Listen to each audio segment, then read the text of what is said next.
Hello, everyone, and welcome to Handmade Hero, the show where we code a complete game live on stream. We are doing a little bug fixing. We have a little issues page on the private GitHub, and we kind of have been trying to go through and fix some of these ones that are in here. And we had, I don't know, about 12 in there or something like that, and we closed a bunch of them. So we're down to just a few that we know of. Like we closed a bunch of them. We said, well, okay, here is a fix, but we were like, the people who filed them kind of have to test them again. So I don't know to what extent they had. There was one that we fixed that we didn't do one part of the fix that we need to do, so that one's still in there. And there's a couple that we haven't done anything at all about yet. So two of them we won't. Like these two, we're not going to do anything about at the moment. Because this stuff I probably will wait till the next asset pack to try and deal with this part right here in terms of how we get to the point where the assets can be sort of done in a one shot, easy to work with deal. And Guy and Tree, obviously, he is a long-term one, but we can do wrong meters to pixels.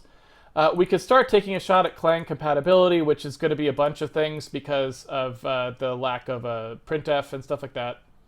So that's probably, and also like macro incompatibilities and things like this. So that one's going to be a bit of work, not to the whole code base or anything, but just to there's a few specific things that we do that Clang is not going to like.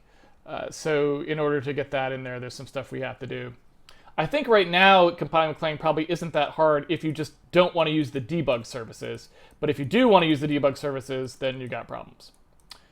And so then this one's pretty easy to fix. And the asynchronous texture downloads, they're not necessarily easy to fix per se, but they're straightforward to fix. Like basically with asynchronous texture downloads, we just have to go monkey around with OpenGL a little bit and do some somewhat unsavory stuff. But on the whole, it's not, it's not rocket science. It's just babysitting, 3D API babysitting stuff that we have to do. So let's just go ahead and keep at it here because I would like to get maybe by the time we because I'm gonna have to go on break. I'm gonna be out of town for a couple weeks in a little bit, and so I'd like to get to the point where we kind of have a clean bug list here, where maybe only these two guys are still left remaining. That would be nice to do. Potentially, I don't know. We'll see. But I'd like to at least make a crack at it so that we can kind of have that stuff cleaned out, and then just focus on getting our Z lighting stuff finished. Because I think that's really the last thing that we need to do before we can move on to doing some world building and kind of move on to the gamey sort of stuff with that doesn't really have much engine relevance. We don't really have that much engine relevant code left, I guess is what I'm saying. Like the engine kind of does what it does, and there's plenty of things that we could add to it or improve, but nothing particularly is super necessary. It can play cutscenes, it can do multi-layered sprite levels, it can do arbitrarily large worlds, it does asset streaming, and blah, blah, blah, blah. So while all of those things could certainly be improved, and we may find that we need to improve some of them, or that there's certain parts that we kind of left as to-dos that we'll have to loop around back to when we start to stress them, we've built most of the stuff that you would have if you went and licensed an engine or something like that. There isn't really a whole lot that we're missing, I don't think. So I'd like to kind of get things wrapped up in that sense to a good sort of pinch point. So I'm going to start with day 323 source code here on day 324. So that's the source code you'll want to start with if you are so inclined to follow along at home. Here is the old code base. Let me go ahead and compile that. There is nothing particularly unusual about where we are at. You can kind of see it's exactly what we would expect. Our software renderer is working and our hardware renderer is working as best as we know of at the moment. Yeah, so there's not a lot to say about that. Our Z stuff has still not been done yet in terms of the offset stuff. We have the multiplanar stuff there, but like we have our weird sort of stairwell thing that's not correct at the moment, so we have to work on that at some point. But otherwise, we're in pretty good shape. But we still got a couple bugs here, so let's start taking a look at those. First thing I'm going to do is just address this one, because this was just sort of a misstep in the quick fix we did over here. Oh, that's not the file I actually wanted. I actually want Handmade World. Pack entity into chunk. The problem was just that our clear world entity block call at the moment clears the next pointer, apparently. Let's see, clear world entity block. So we can't actually call it after we've initialized the next pointer. So we kind of have to do something like, okay, when we grab the free block off the free list, then we can do it. Right? So we can grab it and then clear and then continue.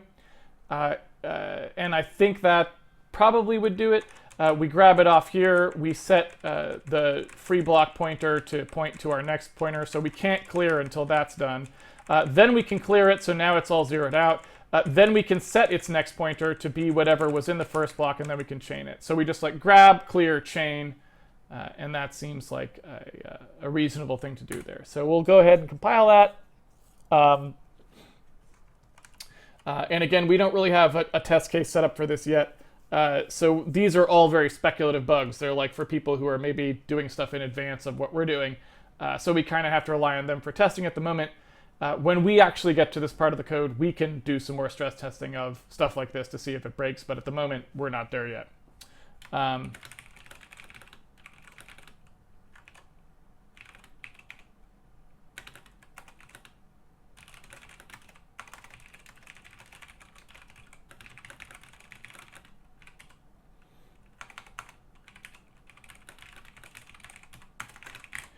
So yeah, let me just double check to make sure that we didn't break our only case, or there we go.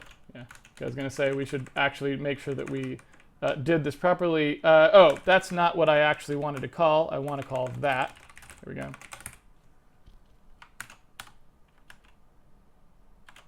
There we go. Yeah, so we'll see if that helps for the people who reported this one. And yeah, they can tell us. There we go. Oops. Don't want to do that. How do I get back? There we go. Issues. So wrong meters to pixels is a computation problem that's been in there for a while. And I think it means that our camera offsets and a couple other things are going to be wrong. So this one's not going to be particularly difficult to fix, but it is going to require perhaps some tweaking. Anyway, you can kind of see from the description here what the problem is.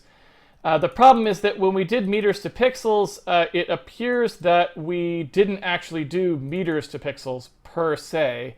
You can see that like originally we had this.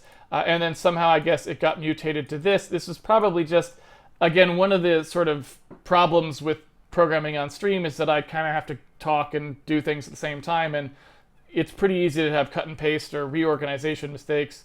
And so, yeah, that is just what sort of happens. So what we probably did is just tune some other values that happen to be, we've got a sort of semi-3D projection happening on the world, and so if our meters to pixel value is wrong, well, our camera distance could just be set to compensate and so on. So we probably just never really knew that it was going to be wrong because we don't have any like real world things to test with, right? So we won't see those errors. So what we kind of want to do now is go look at what we were doing here and see if we can figure out what would be more correct to do in context. So that is our meters to pixels line. I think that's probably in the renderer.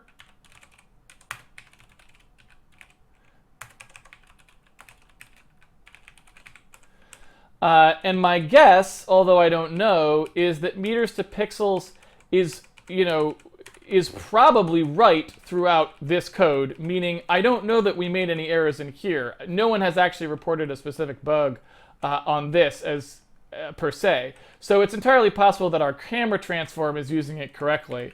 But in our world mode or world where we're actually doing this, I assume it's in world mode. Yeah, you can see it right there. Here where we've got meters to pixels, we've basically got pixels times the width of the monitor, which I think is kind of backwards. So let's take a look at what that's going to do dimensional analysis-wise. Assuming that we really wanted meters to pixels, right, which is something that you multiply. Well, let me just draw it out for you.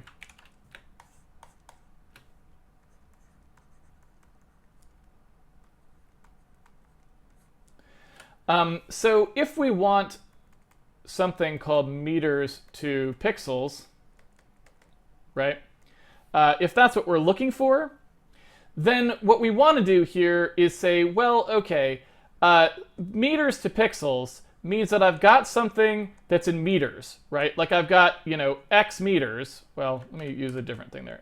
A meters, right? And I want to multiply it by something, right? So I want to basically multiply this value by, who knows what the actual value is, x over y or something like this, right?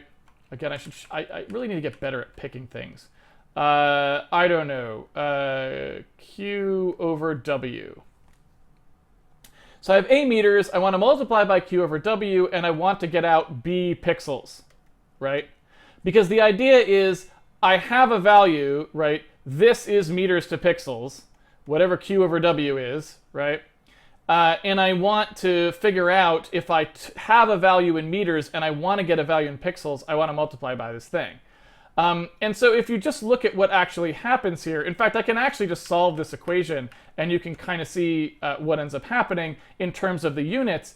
Q over W, if I was to divide both sides by meters, I would get B pixels over A meters, right? And so what you can see there is, ignoring the actual quantities, the units of Q over W should be pixels over meters, in theory, right? Unless we're missing something, that's what we would expect. So when we say that a value is meters to pixels, we would expect it to look like in code, something pixely, right, over something meters e.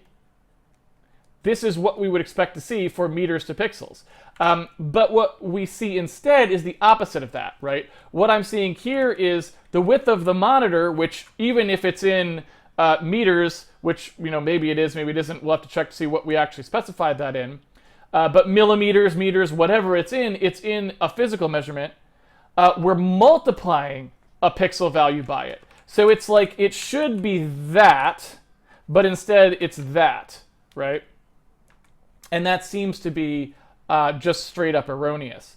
Now the width of the monitor, right? This is the horizontal measurement of the monitor in meters according to what we're saying here.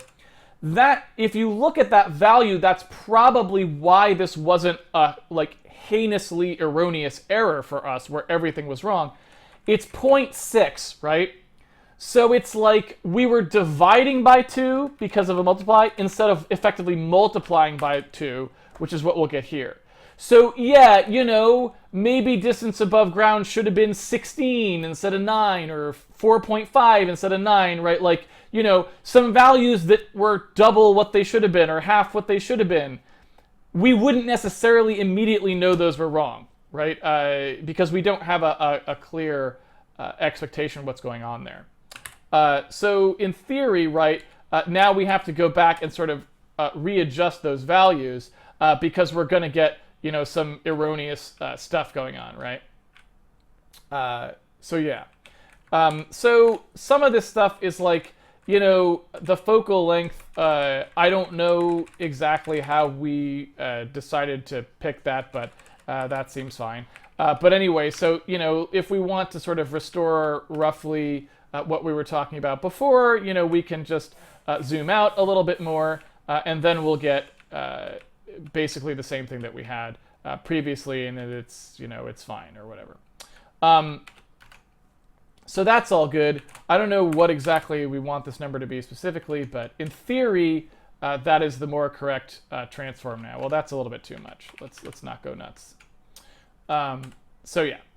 Is that more correct? I think probably, because we set its meters to pixels, and maybe we've got bugs elsewhere or something like that. But in lieu of knowing that we've got any other bugs in some other places in the code, that is pretty much what it should be, right? So I think that's good. I think. And there may not really be anything else that we need to do in particular, because really the only thing that meters to pixels affects is the scaling of the screen. So the only thing that it's going to really affect is how far away we are in terms of our camera for getting the sort of result that we want. That's all there really is to it. So I don't think there's really all that much. There's not much more to say about it. All right. So I'm going to say that that's probably okay. And let's see what heat stress distribution for the number of pixels buffer divided by the width of the monitor. That is exactly what I think it should be as well. Found a focal length of 0.25, it is above target of 8.6 to give an identical image. I don't know if we want to edit the focal length. The problem with not really doing any kind of real camera simulation here is we don't really know what our focal length should be per se. So that's going to depend on how much we want our scaling to happen. I suppose I could go in and return on the edging there temporarily just to kind of see what those things look like in the OpenGL layer here. Let's see, rectangle. So if we go ahead and run this way, you can see kind of now how much scaling we get on other floors, right? And is that too little scaling? Because what the focal length will basically do is determine how much sort of contraction there is in terms of the perspective, right? How much scaling we get there. So maybe we want a little more than that. Because that wasn't quite that much scaling, so maybe we drop that down to something else here. I guess I should just leave this running and tweak those values. Let me go up a few floors.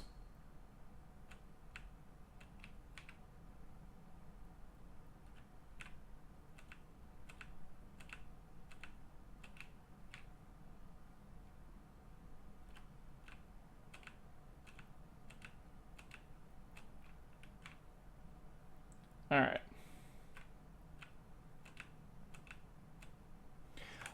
So if I go ahead and look at kind of the whole here, we can sort of look at how we want to have that be elongated.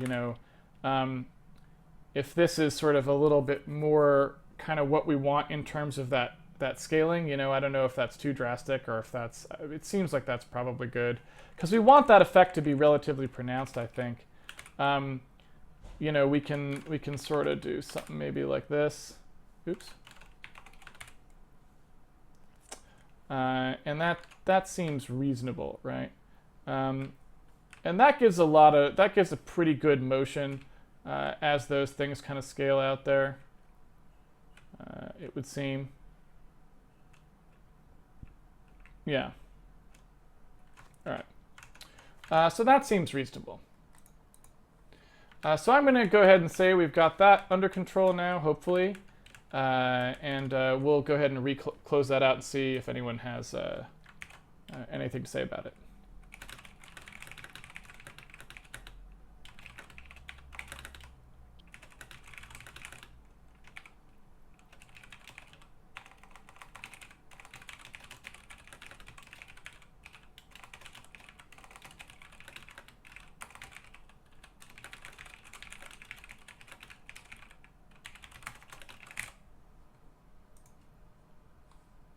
All right.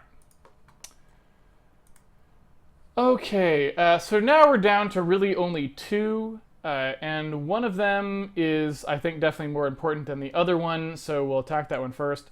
Clan compatibility, obviously, is not really relevant to us actually doing the game. That's relevant to people who are building it on other platforms. So while that's nice to support, it's not really as much of a priority, so I'm going to go with this guy first.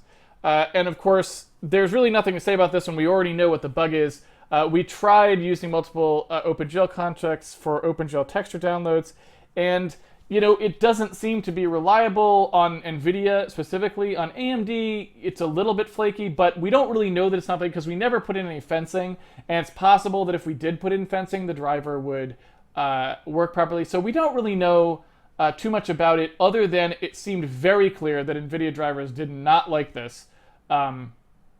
So we kind of just, rather than going and doing the fencing and doing some of those other things more correctly, it seemed like the better thing to do was just to attack it from an entirely different perspective and try to only do single-threaded work on the OpenGL side of things. There's really not much we can do about that, unfortunately.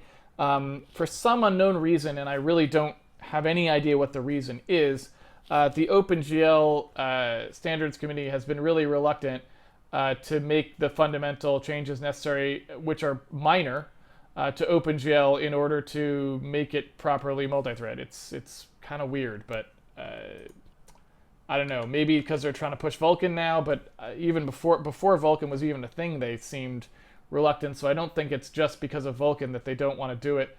It might just because it's too big of a change for them, or I don't know what.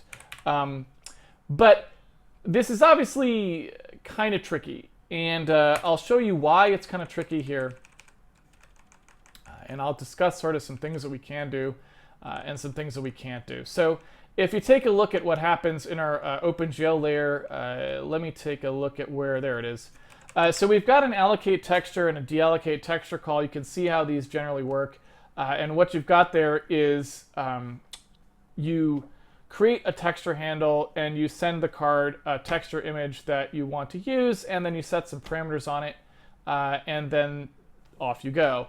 Now, normally you would not call GL Flush in a texture bind situation, like a texture submission situation like this, because in single-threaded OpenGL, all commands are assumed to execute in order. So the purpose of the GL Flush here is to say, finish the OpenGL commands that I've given you so far. Normally, we wouldn't care about finishing them so far, because any rendering that we might do with the texture that we submitted with that GL text image 2D call is obviously going to happen later in the command stream. Ergo, we know that the text image 2D specification will have finished by the time that that rendering occurs, as far as the GL is concerned, because that's like a guarantee that the GL provides. In single-threaded OpenGL, you know that commands execute as if they were in order.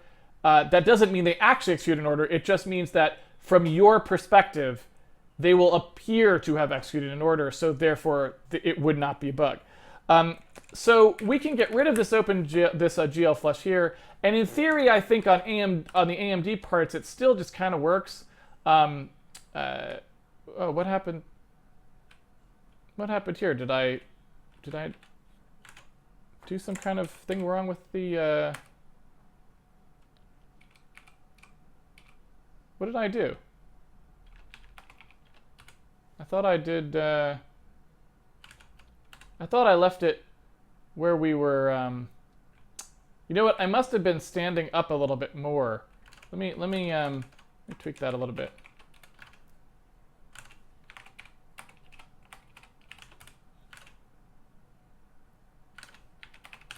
Is that better? All right. Yeah, I think that. All right. I don't know what happened there. I guess I must have tweaked it when I was standing in a different amount of scale. So yeah.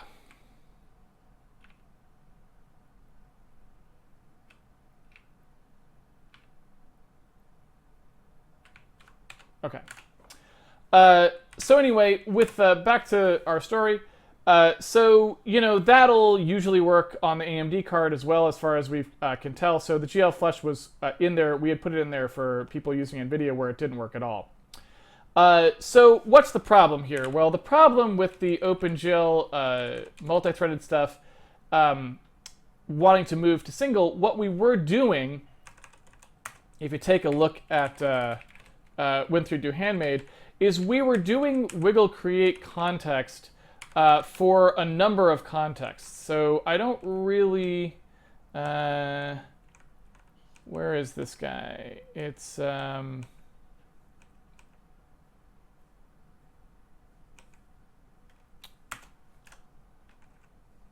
wiggle. Oops.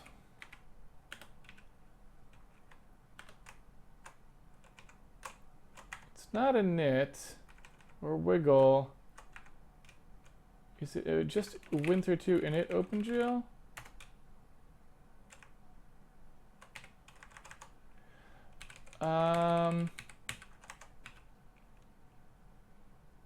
There it is.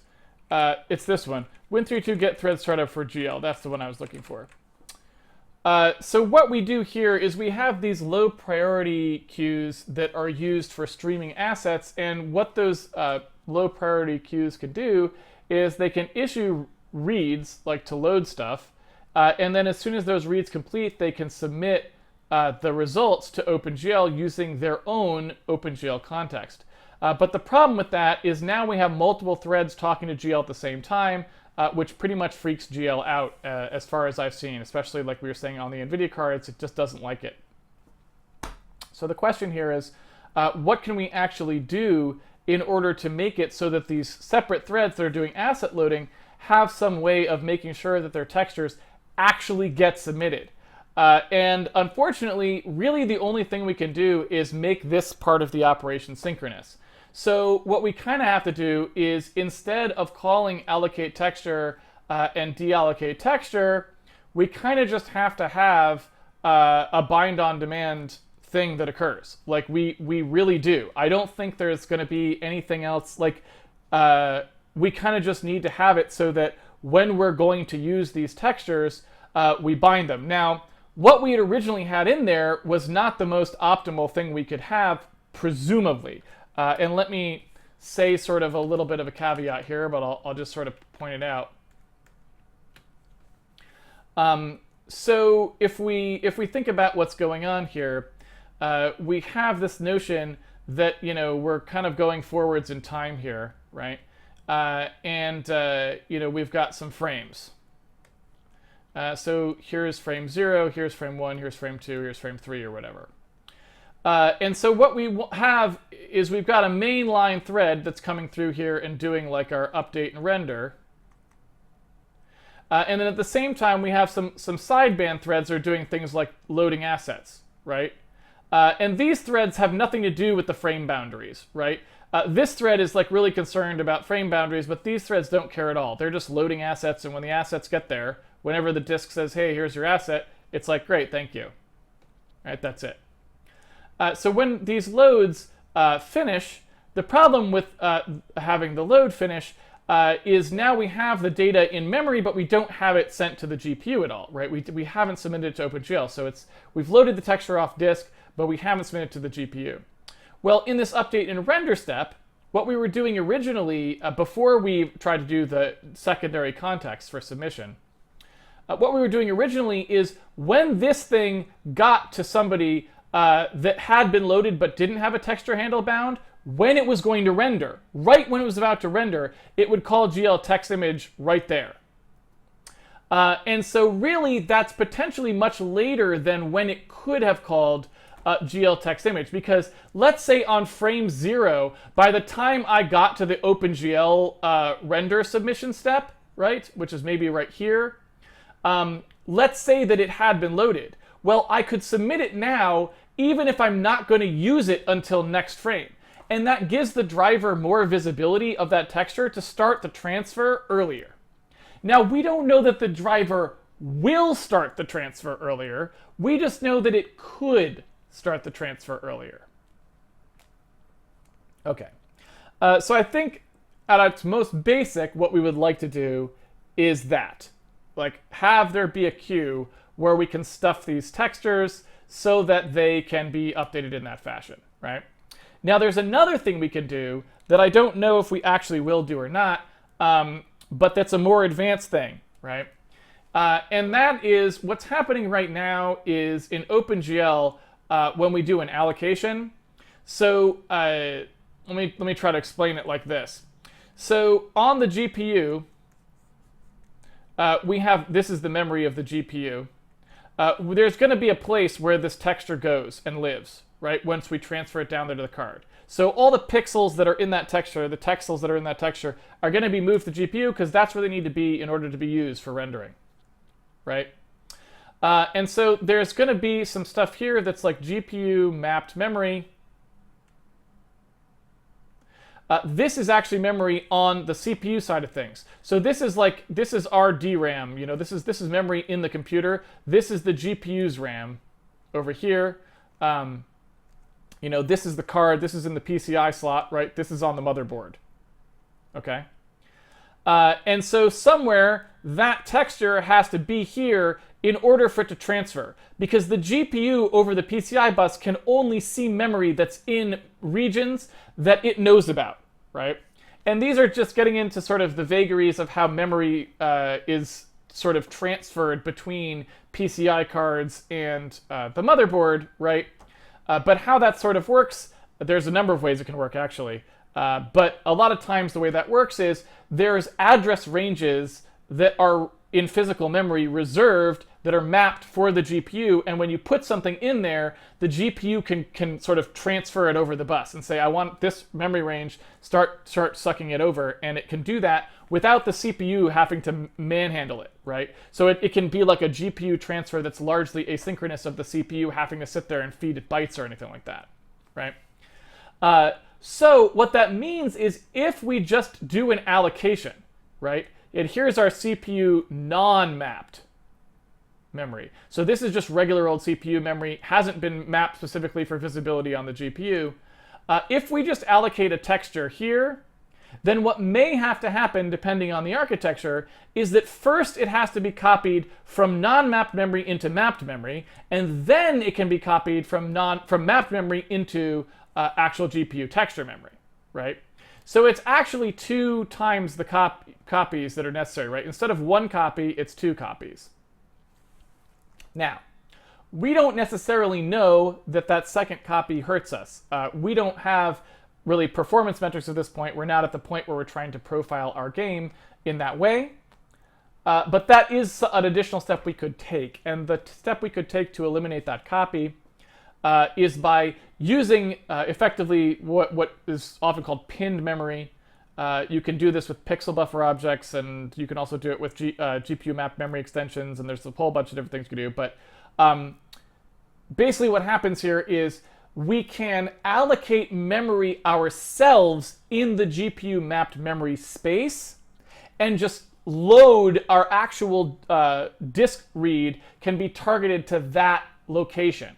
And at that point, what happens is instead of ever putting it here, we just put it directly here, right? And so you can see why that might be important. If the memory bandwidth is the bottleneck in this part of our process, if we find that that's a problem, then we would want to optimize that away by eliminating one of those copies. So hopefully that makes some sense. It's a pretty basic idea. It turns out to be a little bit fiddly because you got to do a bunch of random OpenGL calls to make it happen, but you get the idea. All right.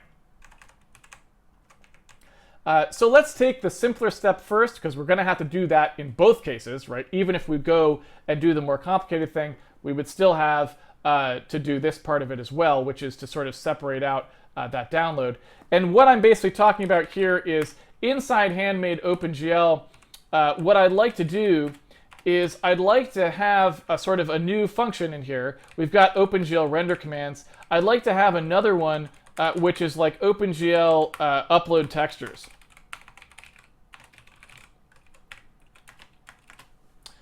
Right? And what OpenGL upload textures would do is OpenGL upload textures would do something like take a chain of stuff that it needs to go through and upload. So rather than allocate texture ever existing here, instead what would happen is and you know what? And we could do both of these. We could do OpenGL, manage textures or something like that.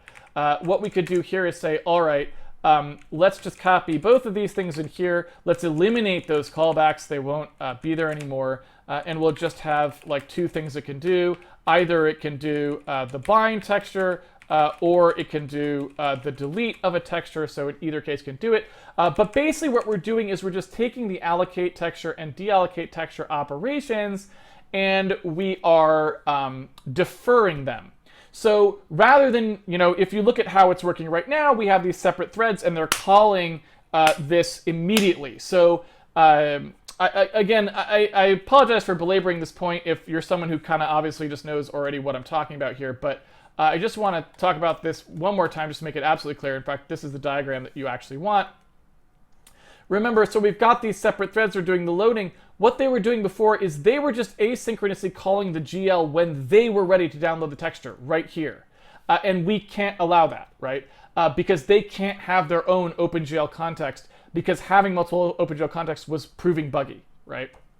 So what we're going to do instead is we'll do our own atomic operation here to build some little list of deferred operations we need to do, hand it off to this thread so that it can all be done on one thread, right? OpenGL will only ever see that one thread. So we would get rid of allocate in texture and deallocate texture. Instead, what we'd have is just OpenGL manage textures or something like this. And OpenGL manage textures would take just some kind of an instruction stream that basically just tells it this sort of stuff, right?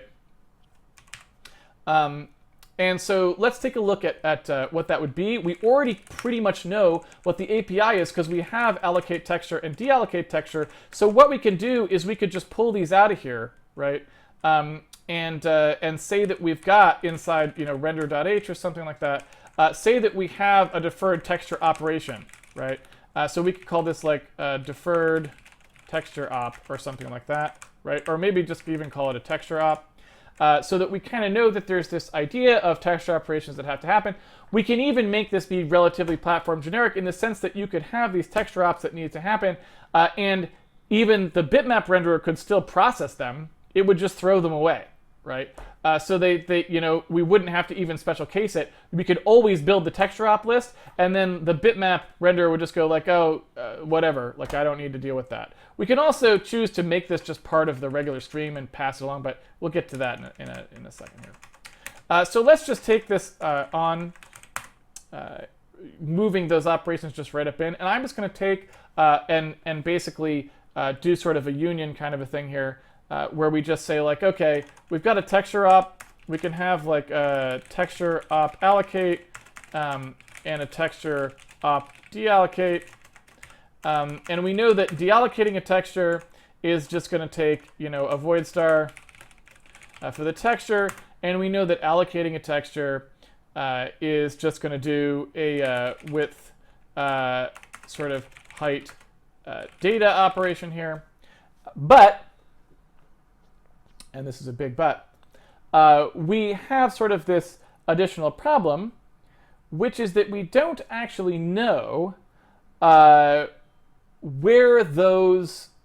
to put back the results. And this is in fact, I would argue, the single most crucial aspect of multi-threaded programming that makes it more difficult than single-threaded programming. It's going to be a weird thing to say, but it's probably a minority opinion, but I find that concurrency is one thing, but flow control is really the harder thing, right? And the nice thing about single-threaded programming is that the flow control in terms of return values always just works. If I want to do something, I say like, oh, do this thing, and I know that it's going to go do it and come back, and then I'm going to have the results of that thing. And it's a very easy way to structure a program. There's a lot of good practices you can follow to make your code fairly, unlikely to have a lot of bugs. And you can make it kind of clean and easy to read and all these other sorts of things. But as soon as you go to multi-threading, all that goes away. When you have multi-threading, it's typical that I have a couple operations I want to do. They're going to complete asynchronously, and I've got this really nasty routing problem all of a sudden. How do I get the results of one thing to the input of another thing? Because now there isn't this sort of natural glue of how the code is written with a stack and all these other sorts of things, right? And so that's when you start getting all these other things of like, well, there's coroutines, but then the coroutines kind of have to be slightly decoupled from the things, and you kind of need compiler support for it or language support for it to really make it all that clean in the first place, because if you are actually writing it in a language like C++, the features for this are woefully inadequate for it. Shocking there, a C++ feature being woefully inadequate. Who would have thunk it? But anyway, so we'll have this problem. And what do I mean by that? Well, if we go take a look at what happens in our asset system, where this is actually called, you can see what we were doing is inside Finalize Asset Fit Map, well, we have this little thing here where we say like, hey, let's allocate a texture. Well, if we're going to allocate a texture and stick it in this texture handle, well, how are we going to do that if that's not going to complete for a while, right? If the allocate texture call isn't going to complete for who knows how long, well, we can't say equal to texture handle, right? We can't actually do that. So that's the problem that we have to deal with.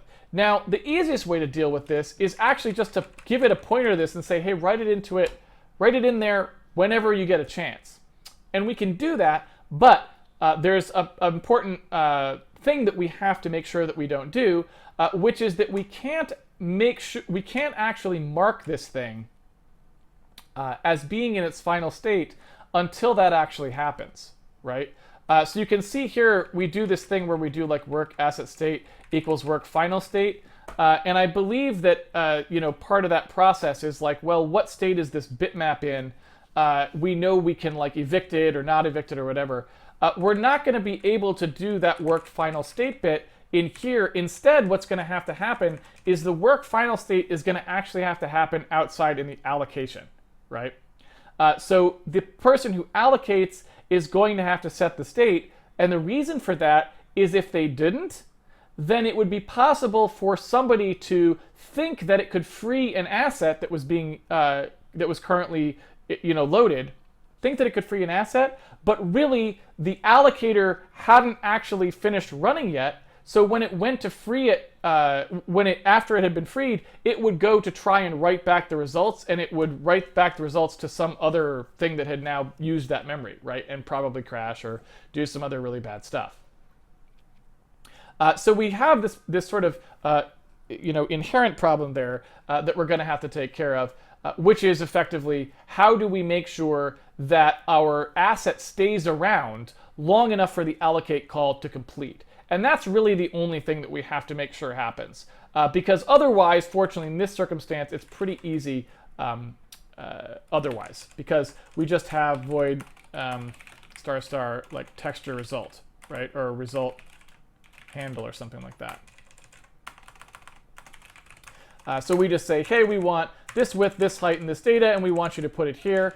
In the deallocate, we just say, oh, this is the one we want to deallocate. Now, deallocation is a lot easier. The reason deallocation is a lot easier is because it's not going to talk to us anymore, right? It doesn't have to go put the result anywhere, because deallocation is just like, hey, I don't want this anymore. I don't care when you get around to it. I don't need to know that you even did it. I'm just telling you can do it, and if you do it, great.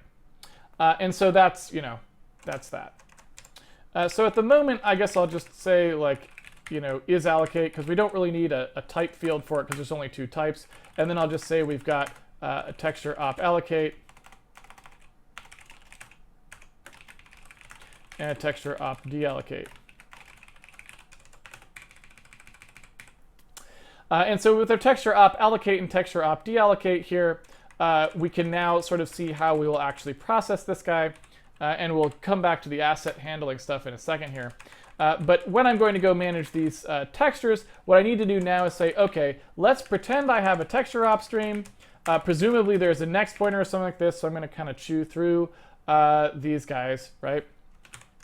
And so I'm going to take a texture op that's like the first one, and presumably what I'm going to do is something like texture op op equals first, op equals op next, and just walk through some list of these that I have to do. Oops, that wasn't what I want.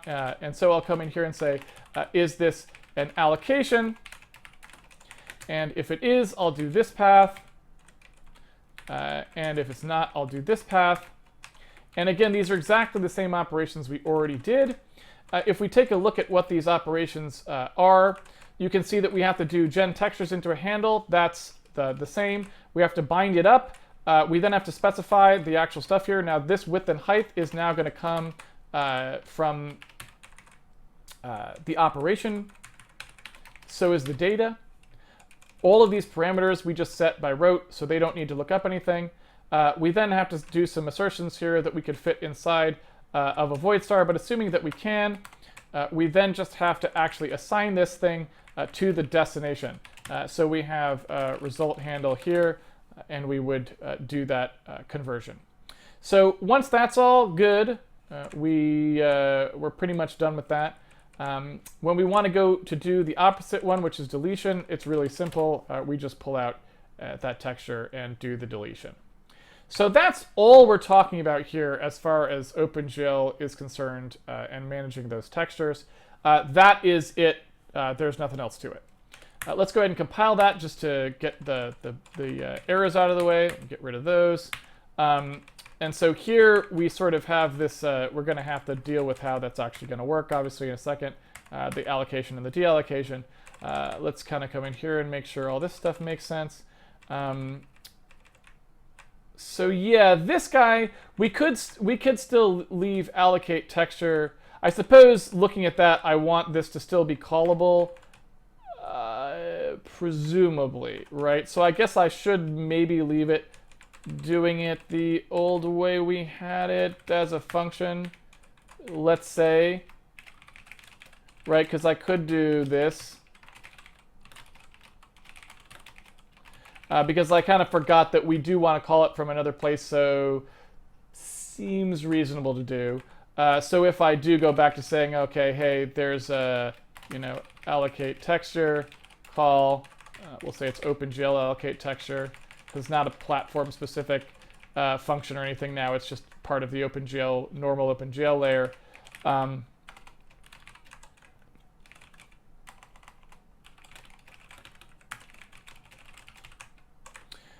Then we can still just leave it this way, I suppose, and that seems fine to me. I don't have any pressing reason why it has to be part of that call. I'm fine with other people, so it would just look like that, right? Let's see, put that up in here. Okay. And again, I think that just takes width, height, and data, right? Is there anything else it takes? I don't really remember.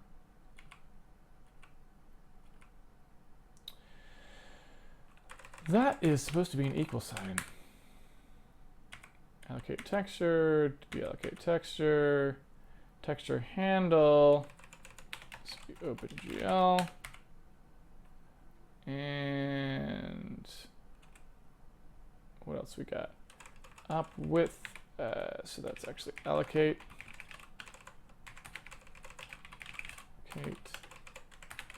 And allocate. Okay. Yeah, so I think that's all good. We don't have to set these anymore. And that's actually kind of nice, right? Anytime we can get rid of a platform callback thing, I'm happy, because I like to keep that side of things as simple as possible, for obvious reasons. I mean, the more straightforward the API is across the boundary, the easier it is for people to port and to understand how to port, and also to just keeps the code from getting too entangled and difficult. So that's kind of nice as well. Texture is not a member of texture opt deallocate. Is that really true? If so, we should do something about it, huh? It's called handle. All right.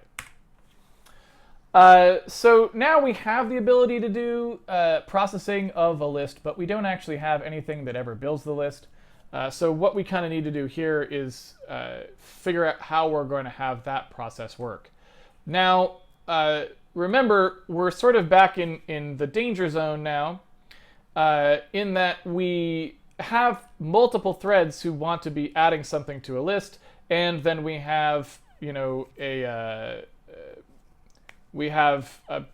another person who wants to take things off of that list and process them.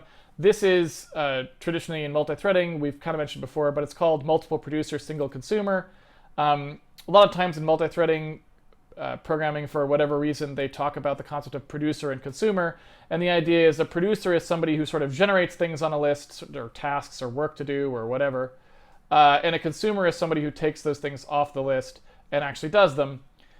So usually there's, when I say list, I really mean just some kind of a queue.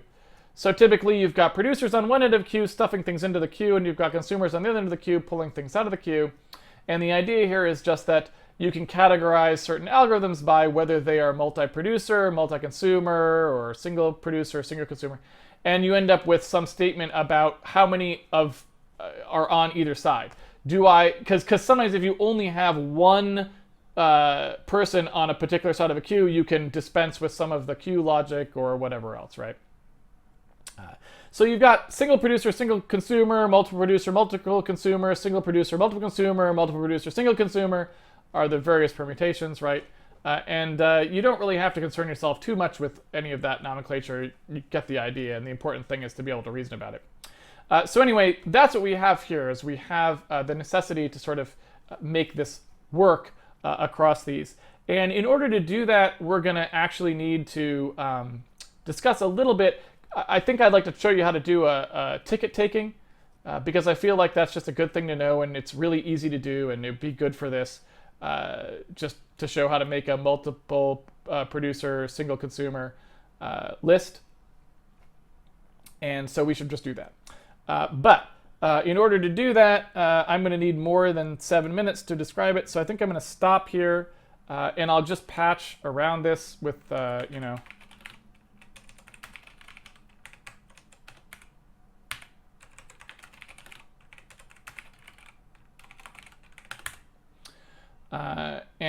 well, you know what I could do? I can actually make these call something, and then we won't actually do anything in that call. Now, what's interesting here is when I call, I'm already inside a thing called an asset lock here. And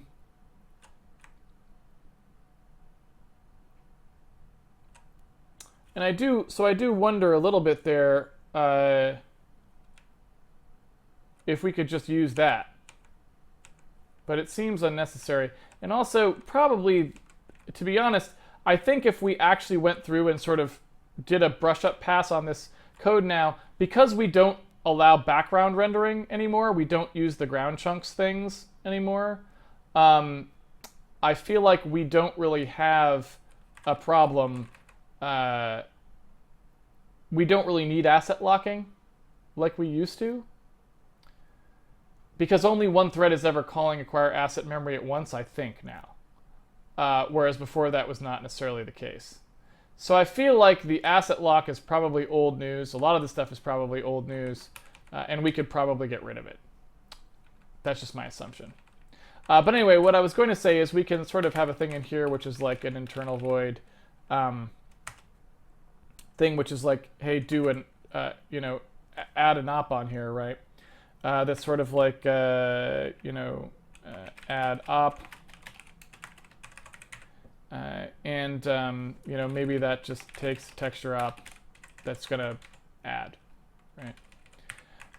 And so that way we can actually make these things and do the add op. So this way, if I go and look at the if zero here, instead of having that if zeroed out entirely, what I would do instead is say, okay, so there's a texture op here. The op is an allocate. The width is the width. The height is the height. The data is the bitmap memory. And the result handle is here. So we'll need to do something there with AddUp to actually figure out how we're even going to do stuff with it. But otherwise, the basics there you can kind of see. And then similarly in here, I could say like, okay, this is not one of those. And so the handle that you're looking for is this one. and off you go, right? So that's what we need to do. And so this AddUp here, will be roughly something like begin ticket, mutex, this sort of a thing, end ticket, mutex, and it'll be like,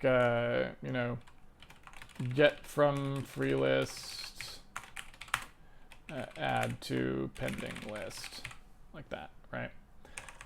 So that's really all we're going to write, but I want to explain a little bit about how it works and, give it the proper trappings. So that's what we'll do tomorrow. For now, it means we will be in no man's land where everything is white. Well, I guess not everything. Rectangles still work, but our textures don't. So we'll have to go from there. But anyway, I'm going to go ahead and go to the Q&A, and then we'll take a look at that tomorrow.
Isaac, it's a bit late now, but I was thinking debug sliders for FOV and camera distance could be useful. Yeah, probably. We never really made very good debug sliders. Someday.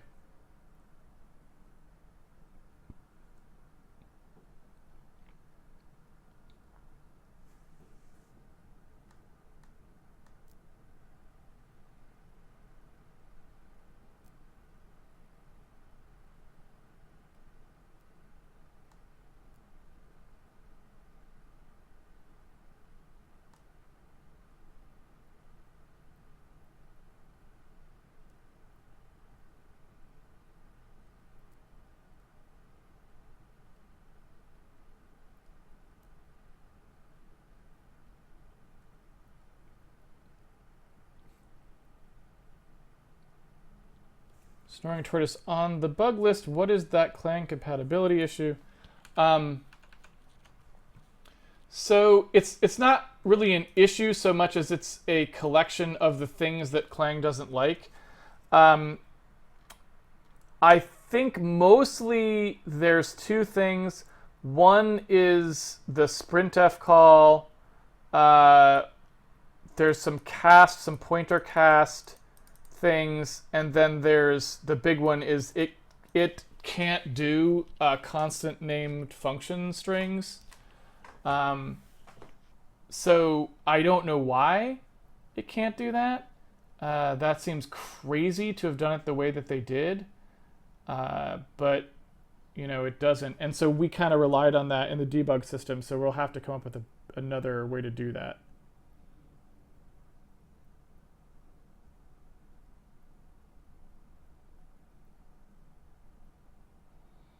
If that makes sense.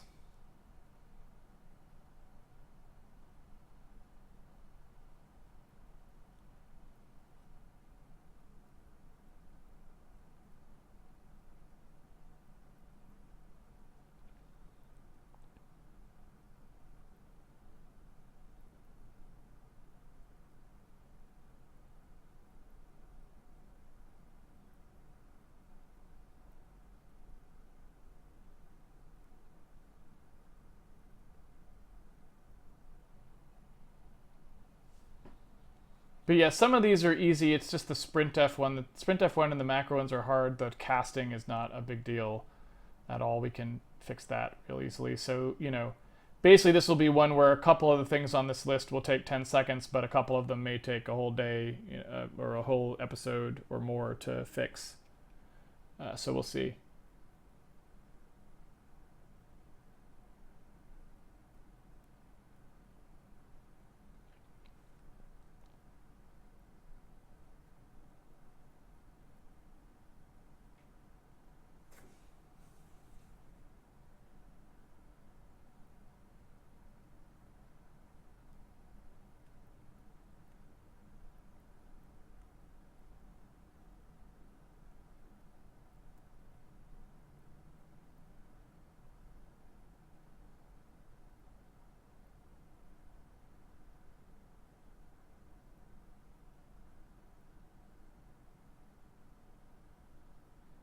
So if there's no questions, I'll just wrap it on up.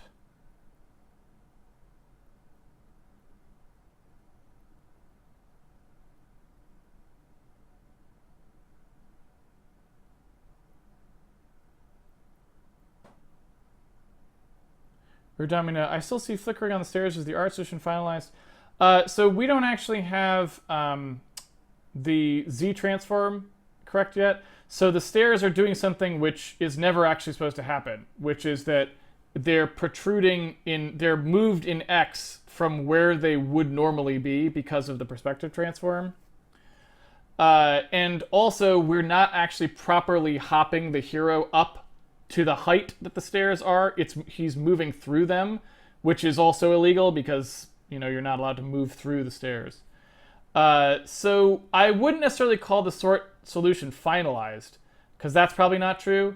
But there's really no need to pay attention to the stairs at the moment, because we have to finish the Z handling pass before we can say definitively what's going on there, whether it's good or bad or whatever.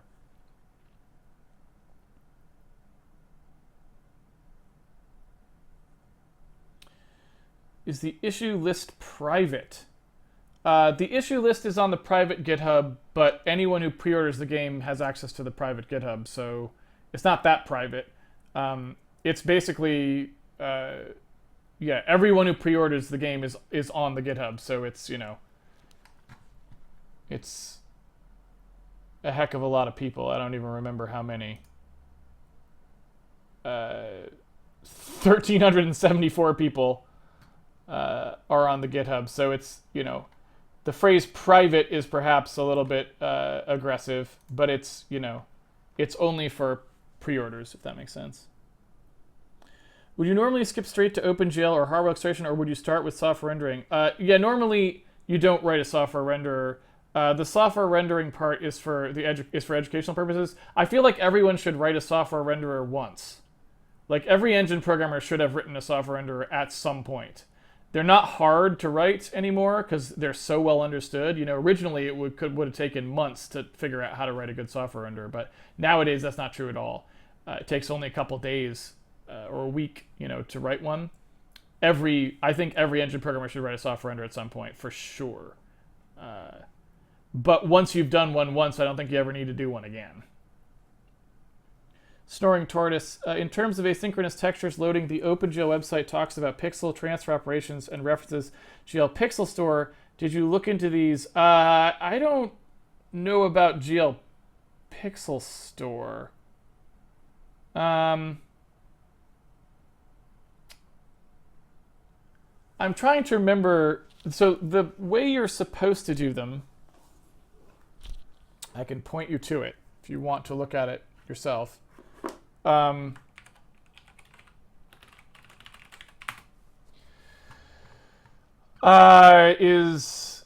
Is this.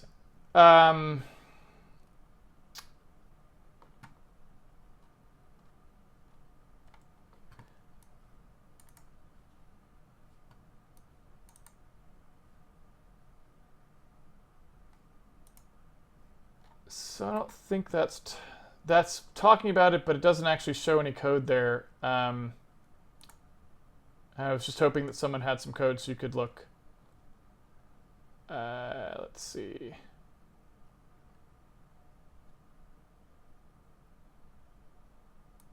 Yeah, that's starting to look right. to me. So this is the mapping part that I was talking about before. And then you do the copy to put the stuff in there, and then you unmap it, and you say, go for it, right?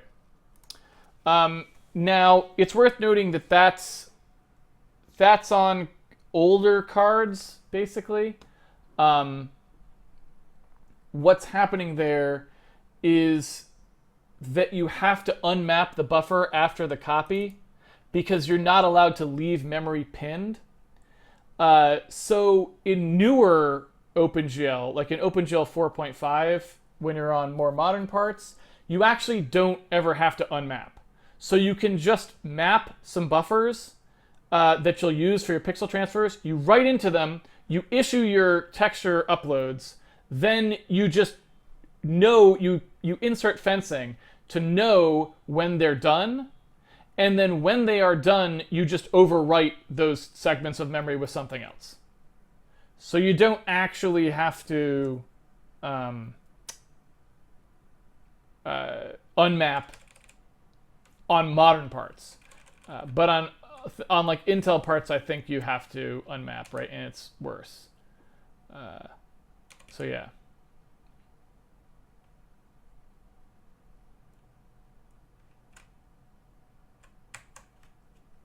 So, but yeah, I think this is roughly correct. I mean, it's hard to remember the OpenGL stuff sometimes, but I think that's roughly correct.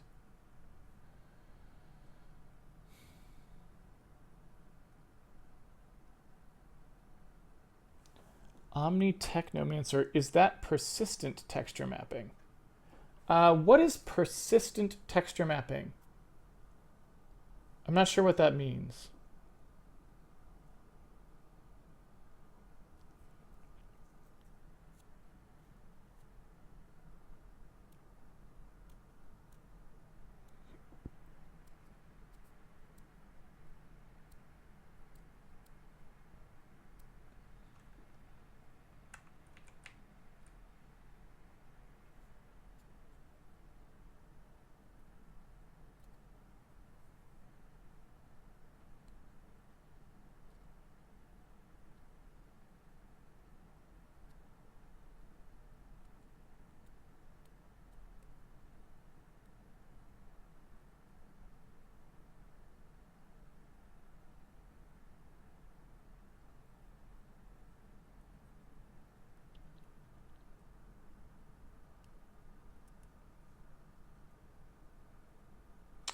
Oh, I see what you're asking. You were trying to ask about what that extension is. I'm talking about I'm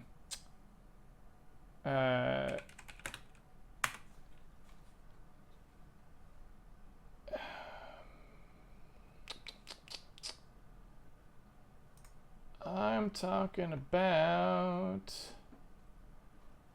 our buffer storage. No. Persistent mapped buffers, yeah. Our buffer storage core 4.4. So it's this guy.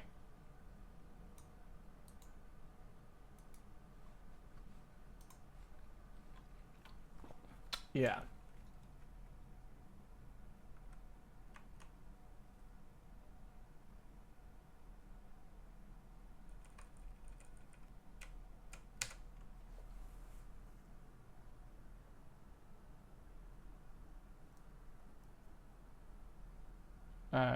And it's great.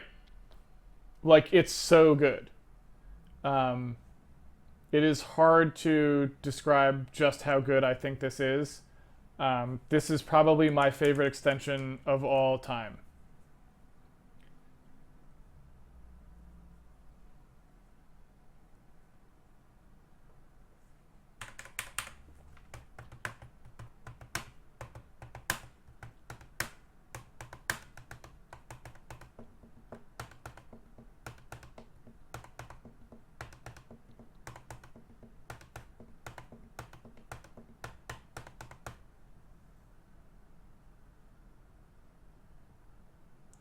I saw the tweet by Sean Barrett about the Vulkan API versus the OpenGL API. What are the main flaws in the OpenGL API? I'm sorry, could you tell me what tweet Sean Barrett is tweeted? Just for context there, I don't know the tweet you're referring to. If you could link to it or something so I could read it.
Tweet by Sean Barrett, pound include Vulkan / Vulkan.h. I can see they put a lot of work into avoiding making the same cross. So I believe that is Sean Barrett being snarky and basically saying they didn't learn anything, right? Because obviously you would never want to specify the path to a file, because why does the API have anything to do with specifying a file path, right? That's totally has nothing to do with C or anything else. And it's just kind of ridiculous, right?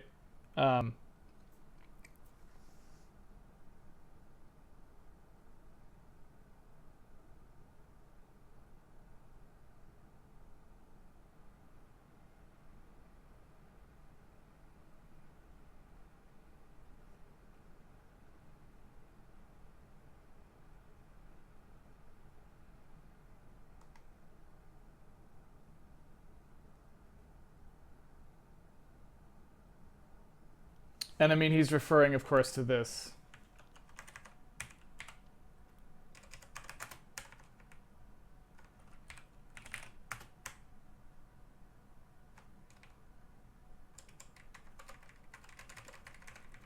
Right? OpenGL was exactly the same way.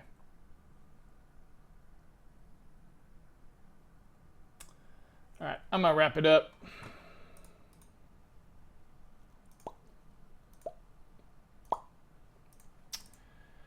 Alrighty. Thank you, everyone, for joining me for another episode of Handmade Hero. It's been a pleasure coding with you, as always. If you want to follow along with at home, or if you want to look at that issues list, or submit to the private issues list and stuff like that, you can always pre-order the game on handmadehero.org. It comes with the source code and a bunch of other random stuff that you might be interested in. So check that out if you're interested. We also have a forum site you can go to if you want to ask questions. We have a Patreon page you can go to if you want to support the video series, a schedule bot that tweets the schedule at you if you want to know when we're going to be live, and an episode guide which you can use to catch up on old streams. I'll be back here tomorrow, same time, same place, 8 p.m. Pacific Daylight Time. Until then, have fun programming, everyone. I'll see you guys on the internet. Take it easy, everybody.